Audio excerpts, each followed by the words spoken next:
Hey everyone, this is सोयम लिक्किन। आज की वीडियो में हम स्टडी करने वाले हैं रिसोर्सेज एंड डेवलपमेंट पार्ट 2। ठीक है, पार्ट 1 के अंदर हम types of resources, then we have covered origin of resource planning, why we need resource planning. ठीक है, and after that we have covered steps enrolled in resource planning, क्या क्या steps होते हैं रिसोर्स प्लानिंग के अंदर, और हमारा फाइनल स्टेप था एजेंडा 21।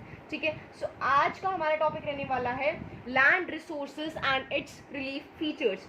ठीक है, लैंड के रिसोर्सेज क्या और उसके रिलीफ फीचर्स क्या होते हैं। देखो, बेसिकली जो टोपोग्राफी है, topography what I mean by topography is कि प्लेन्स है, प्लेट्यूज है, या फिर एक माउंटेन्स, क्या उसका फीचर है, दिखने में कैसा है, रिलीफ फीचर्स। ठीक है, अब लैंड रिसोर्सेज की इंपॉर्टेंस क्या होती है, हमें वो चाहिए क्यों, क्या उसकी इंपॉर्टेंस है।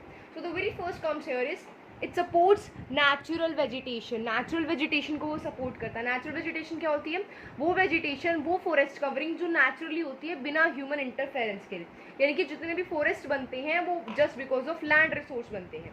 नेक्स्ट, वाइल्ड लाइफ को सपोर्ट करती है, ह्यूमन लाइफ, उसके सारे economic activities. A very simple thing, अगर लैंड नहीं होगी तो हम रहेंगे कहाँ और कहाँ हमारी सारी इकोनॉमिक एक्टिविटीज होंगी। ठीक है, उसके बाद कम से हमारी जो 95% ऑफ नीड्स हैं वो कहाँ से आती है? It all comes from the land resources. ठीक है, land resources is that much important. Okay, अब हम बात करते हैं अलग अलग लैंड फीचर्स की। क्या अलग अलग हमारे यहाँ पे लैंड फीचर्स हैं?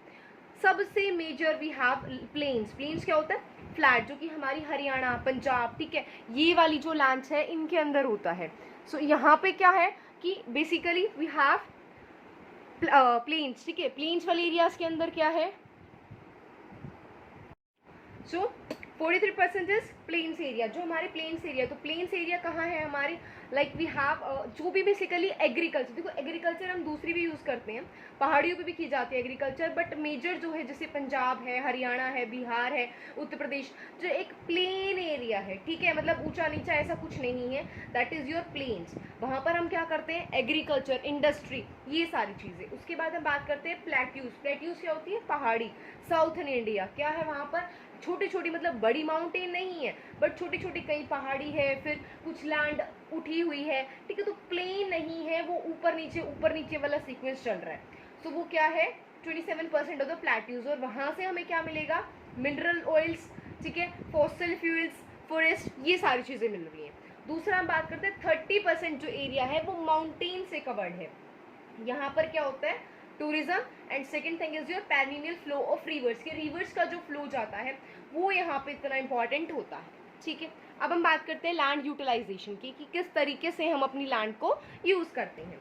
तो very first comes here forest. देखो, बहुत ईजी, इसलिए हम इसको स्टार्टिंग में करते हैं। क्या होता है कि गवर्नमेंट, जैसे हमने स्टडी किया था एजेंडा 21, तो उसके अंदर क्या था कि मिनिमम एक ट्रॉपिकल लैंड है तो 33% आपकी फॉरेस्ट लैंड होनी चाहिए, बट हमारे अंदर 33% से कम होती जा रही है, बिकॉज हम फॉरेस्ट को बहुत ज़्यादा काट रहे हैं। ठीक है, तो इससे क्या हो रहा है? हमने एक नई पॉलिसी बनाई, नेशनल फॉरेस्ट पॉलिसी। उसने कहा कि ये गोल होना चाहिए कि 33% हमारी फॉरेस्ट कवर हमारा होना चाहिए। उसके बाद हम उस लैंड की बात करते हैं which is not for the cultivation. मतलब कल्टीवेशन क्या? हम उस पर खेती नहीं कर रहे, कोई भी फसल, कोई भी क्रॉप हम उस पर नहीं उगा रहे हैं। सो वो कैसी होगी? बैरन एंड नॉट फॉर कल्टीवेशन। बैरन क्या होता है? बंजर, अनप्रोडक्टिव, जिस पर अगर मैं कुछ उगाऊंगी तो वहां पर उगेगा नहीं, क्योंकि उसकी प्रोडक्टिविटी नहीं है, फर्टिलिटी नहीं है। दूसरा, अब जो कल्टीवेशन के लिए यूज नहीं कर रही बट अदर पर्पजेस के लिए यूज कर रही हूँ। मेजॉरिटी ऑफ लैंड हम इसीलिए यूज करते हैं, that is our roads and houses. Okay, now the next zone area. Next zone area means total, zone means जितना उगाया जाता है वो एरिया, वो एरिया जिस पर हम कल्टीवेशन करते हैं, जहां से हम अपना एग्रीकल्चर करते हैं। सो यहाँ पे क्या है?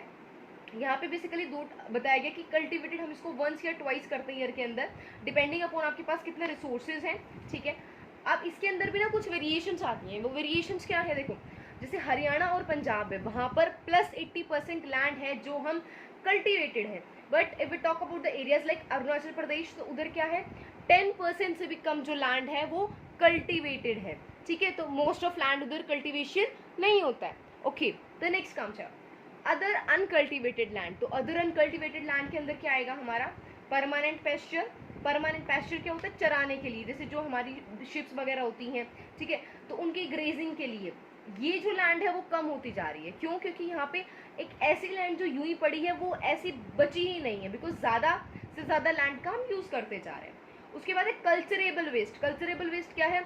जिसको हम कल्चर्ड कर सकते हैं, जिसमें हम कुछ उगा सकते हैं, बट प्रेजेंटली वो वेस्ट है, यानी कि वो लैंड जिसको हमने कुछ नहीं उगा रहे हैं पिछले 5 या 6 सालों से, this is your culturable waste. अब हम बात करते हैं लैंड अंडर ट्री क्रॉप्स, यानी कि ऐसी जो लैंड है जिस पर पेड़ उगाए जा रहे हैं, मतलब बड़े बड़े पेड़ जो उगाए जा रहे हैं, that is other uncultivated land. उसके बाद हम बात करते हैं the very last type here is the fellow land. Fellow land कैसी होती है? Current fellow and another is other than current fellow. Current fellow, fellow क्या होता है? खाली। करंट मीन्स अभी अभी, ऐसे लैंड जो अभी अभी खाली हुई है, यानी कि वो 1 साल से कम के टाइम पीरियड को लेकर खाली थी। दूसरी हम बात करते हैं अदर देन करंट फेलो, तो यहाँ पे क्या होती है? जो पिछले 1 से 5 साल से वो खाली है। ठीक है, क्लियर है? Land resources, okay done. अब हम बात करेंगे लैंड डिग्रेडेशन की। लैंड डिग्रेडेशन क्या होता है? जब हमारी लैंड पुअर क्वालिटी की हो जाती है या फिर उस पर इरोजन होना स्टार्ट हो जाता है, यानी कि जो उसकी टॉप मोस्ट फर्टाइल लेयर होती है वो हटनी स्टार्ट हो जाती है, जब हम उसको कहते हैं लैंड डिग्रेडेशन। अब उस चीज के 2 फैक्टर्स होते हैं। The very first is natural factors and another is human activities. Natural factors हमारे टॉपिक के अंदर नहीं है, it's just to tell you कि नेचुरल जो कारण होते हैं, जैसे एवलेंच है, ठीक है, लैंडस्लाइड्स हो रहे हैं, ये सारे नेचुरल फैक्टर्स होते हैं। देखो कितनी सारी लैंड ऐसे ही खराब हो जाती है। अब हम बात करते हैं जो हमारी टॉपिक है ह्यूमन एक्टिविटीज, यानी कि हमारी वजह से क्या नुकसान हो रहा है लैंड को, क्या ऐसी एक्टिविटीज है, कौन से ऐसे काम है जिसको करने की वजह से लैंड डिग्रेडेशन हो रहा है। तो the very first is here industrial affluence. Affluence क्या होता है? यानी कि जो भी वेस्ट मटेरियल इंडस्ट्रीज से निकल रहा है, that is your industrial affluence. उसके बाद आता है माइनिंग। माइनिंग क्या होता है? मिनरल्स को माइन करना, यानी कि बेसिकली हो क्या रहा है कि जो भी हमारी लैंड एरिया है उसको मैं खोदूंगी, वहां से मिनरल्स निकालूंगी। माइनिंग में बेसिकली 2 टाइप्स की होती है, open mining and underground mining, यानी कि सिर्फ ऊपर ऊपर से मैं कर रही हूँ, ठीक है, मैंने जैसे लैंड निकाल ली, ठीक है, that is open mining. Underground मैं नीचे गुफा बना के जो खदानें होती है उनमें से मैं निकाल रही हूँ, दैट इज अंडरग्राउंड माइनिंग। अब उससे क्या नुकसान होगा? देखो, अगर मैं ऊपर ऊपर से कर रही हूँ तो क्या हो जाएंगे? बहुत सारे स्कैट्स और ट्रेसेस बन जाते हैं, तो वो लैंड कल्टीवेशन के लिए बिल्कुल सुटेबल नहीं रहती, इंडस्ट्री के लिए भी बहुत टफ हो जाती है, तो लैंड तो खराब हो गई। और ऐसी लैंड बहुत है मध्य प्रदेश, झारखंड, उड़ीसा एंड छत्तीसगढ़ में। ऐसा क्यों? क्योंकि ये वो लैंड है जहाँ पर मिनरल्स बहुत ज़्यादा पाए जाते हैं। Okay, the next factor is over grazing. Over grazing means grazing चराना, ओवर ज़्यादा चराना। क्योंकि होता क्या है, जो एनिमल्स होते हैं, जो भी प्लांट है वो सीधा उसको उखाड़ लेते हैं, तो उसकी जो जड़ें होती हैं वो भी साथ में उखड़ के आ गई। अब वो क्या होगा, जो उसके फर्टाइल सॉइल थी वो भी साथ में ऐसे आ गई। और ऐसे ही हर एक प्लांट को अगर वो ऐसे ही निकालते हैं तो फाइनली इवेंचुअली होता क्या है, वो जो टॉप सॉइल है वो डिग्रेड हो जाती है। और ऐसे कौन से एरिया से? गुजरात है, राजस्थान है and we have Madhya Pradesh है। उसके बाद हम बात करते हैं ओवर इरिगेशन। इरिगेशन क्या होता है कि खेतों में पानी देना, ठीक है, ओवर एक्सेसिव करना। यहाँ पे इसका रीजन क्या होगा? Water logging. Water logging means कि किसी एक पर्टिकुलर एरिया पे ज्यादा पानी इकट्ठा हो जाना, this is your water logging. ठीक है, एरिया कौन से हैं? पंजाब एंड हरियाणा। और दूसरा इसका फैक्टर होता है सैलिनिटी एंड एल्कलिनिटी। एल्काइन क्या होता है? देखो, पानी के अंदर एल्काइन मिलाई जाती है, ठीक है, जिसको हम क्लोरीन वगैरह हम ट्रीट करते हैं। सैलिनिटी क्योंकि पानी सॉल्टी होता है। तो ये दोनों ही चीज़ें जब सॉइल में मिल जाती हैं तो हमारी सॉइल कल्टीवेशन के लायक नहीं रह जाती। उसके बाद हम बात करते हैं एटमॉस्फेयर में जो डस्ट आ रहा है वो कहाँ से आ रहा है?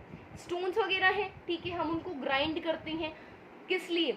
सीमेंट बना रहे हैं, ठीक है, उनके जो बहुत सारे टाइप्स के मार्बल्स हैं, क्रीसर्स, बहुत सारी चीज़ें, यानी कि बिल्डिंग मटीरियल के लिए, कंस्ट्रक्शन के लिए हम स्टोन्स को ग्राइंड कर रहे हैं, जिसकी वजह से एटमॉस्फेयर में डस्ट फैल रहा है। ठीक है, सारे पॉइंट्स क्लियर हैं? ओके, नेक्स्ट पे चलते हैं। अब ये थी हमारी प्रॉब्लम। अब हम बात करते हैं सॉल्यूशंस के बारे में। क्या सॉल्यूशंस हैं, क्या ऐसे हैं जो इस क्वेश्चन का आंसर है?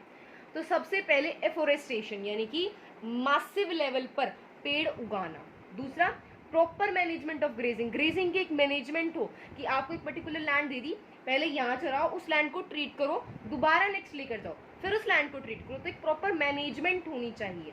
उसके बाद हम बात करते हैं plantation of the shelter belts.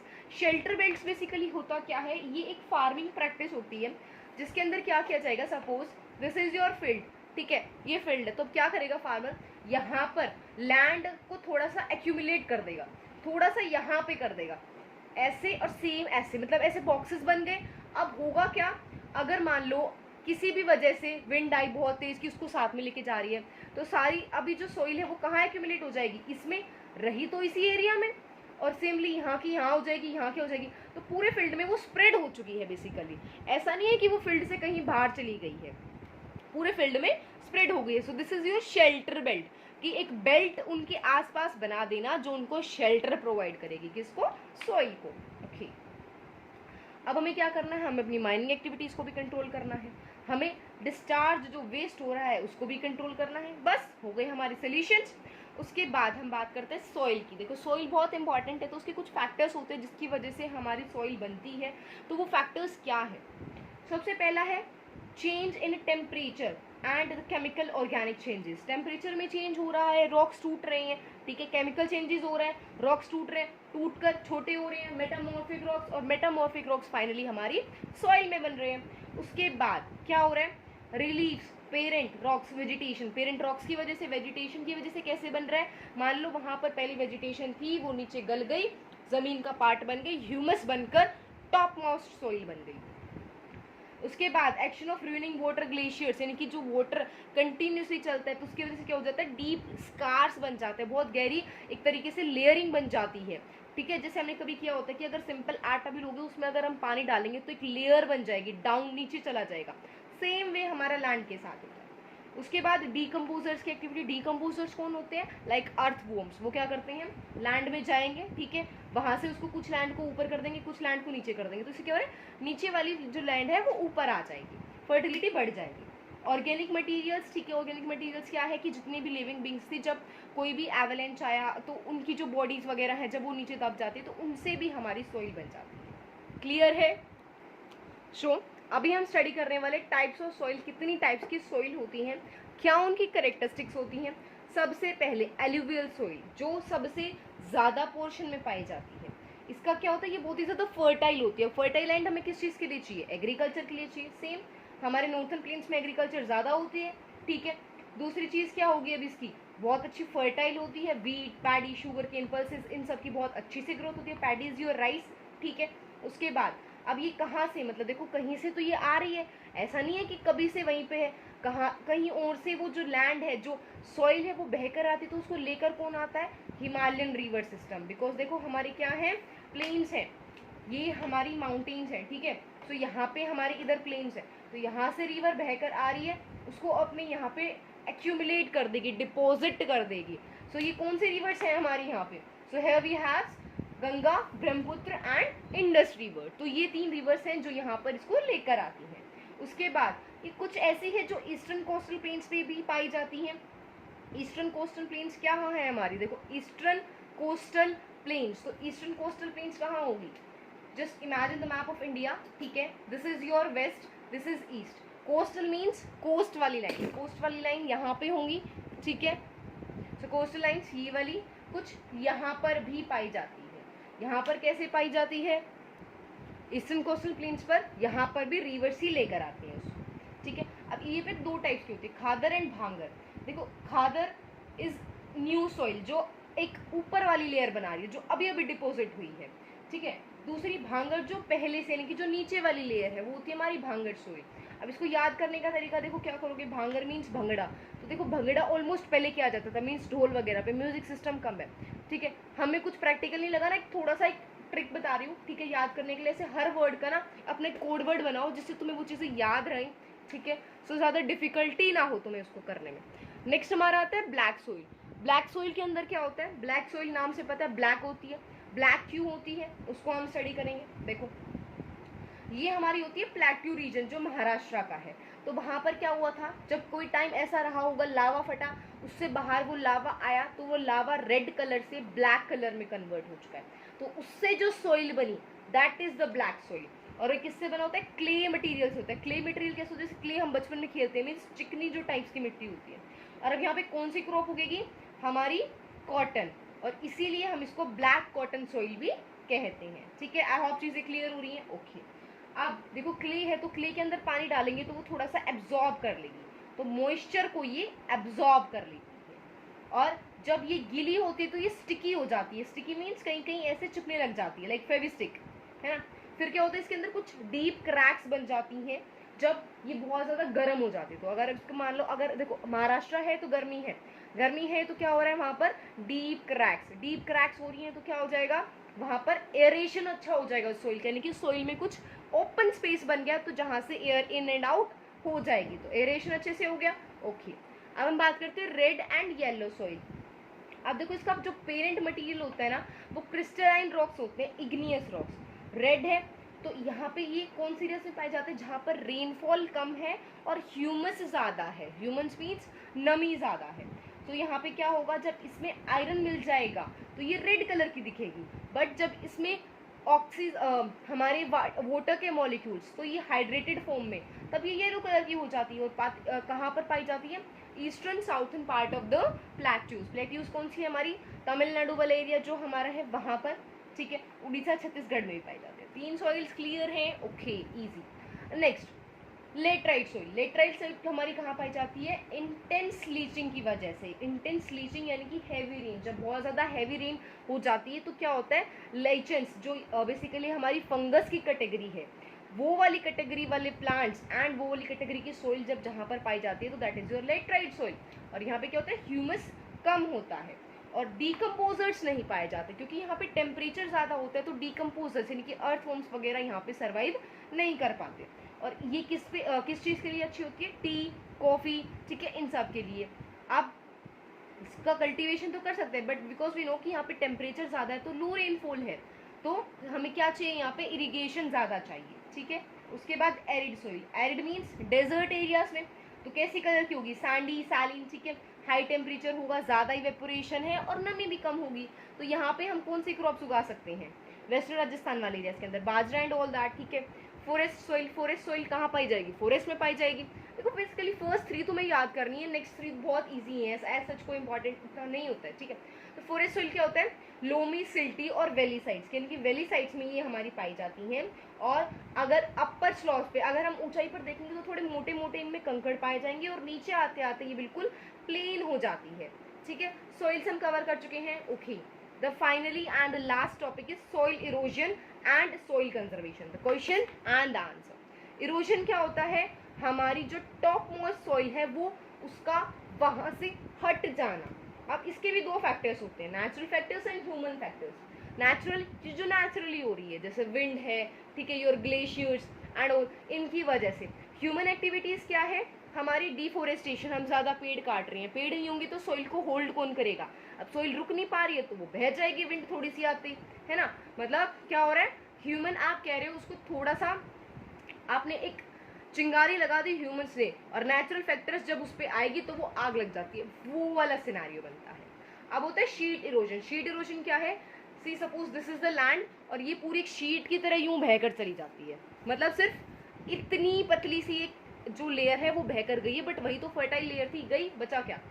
गलीज क्या होता है, देखो गलियां होती है, कैसी होती है, मतलब थोड़ी सी ना नैरो टाइप्स की होती हैं, तो उसमें क्या हो रहा है, ये डीप कट्स, तो बहुत ही डीप कट्स बना देती है सोइल में, ओके।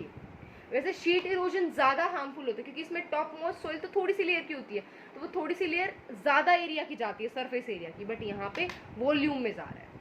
अब हम बात करते हैं soil conservation. Soil conservation means soil को बचाना। तो सोइल को बचाने के कुछ स्टेप्स हैं। स्टेप्स हमारे हैं contour ploughing, terrace farming, strip farming, shelter belts and plantation.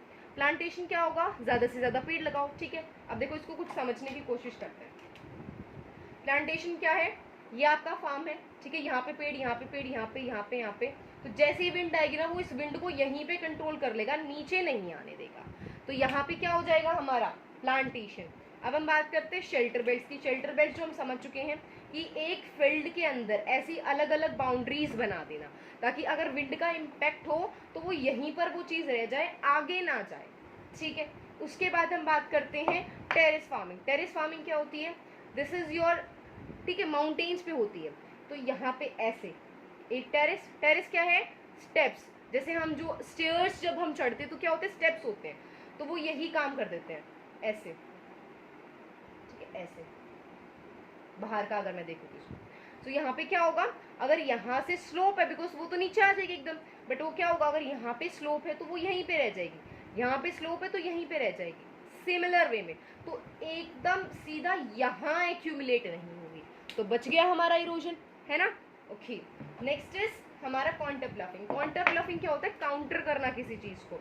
अगर देखो यहाँ पे वाटर का फ्लो इस तरफ है, ठीक है, तो मैं प्लफिंग यानी कि जब मैं खेत की अपनी जो है प्लफिंग करूंगी अपनी ट्रैक्टर्स एंड उसकी हेल्प से कि जो टॉप मोस्ट सॉइल है वो ऊपर आ जाए, तो मैं इस डायरेक्शन में करूंगी इसको काउंटर करने के लिए, कि ताकि जो वो सॉइल है वो बहकर यहाँ ना आए, वो उल्टी यहीं पर रह जाए, ठीक है। सो हम टॉपिक कवर कर चुके हैं। इसी चैप्टर के नोट्स तुम्हें मेरे चैनल पे मिल जाएंगे as in the form of a video, ठीक है। And if you do understood, do subscribe my channel and share it with friends. And one more thing, इस तुम्हारी एसएसटी का पूरा कोर्स अभी कंप्लीट हो चुका है टर्म 1 का on my channel, you can go and check out from there.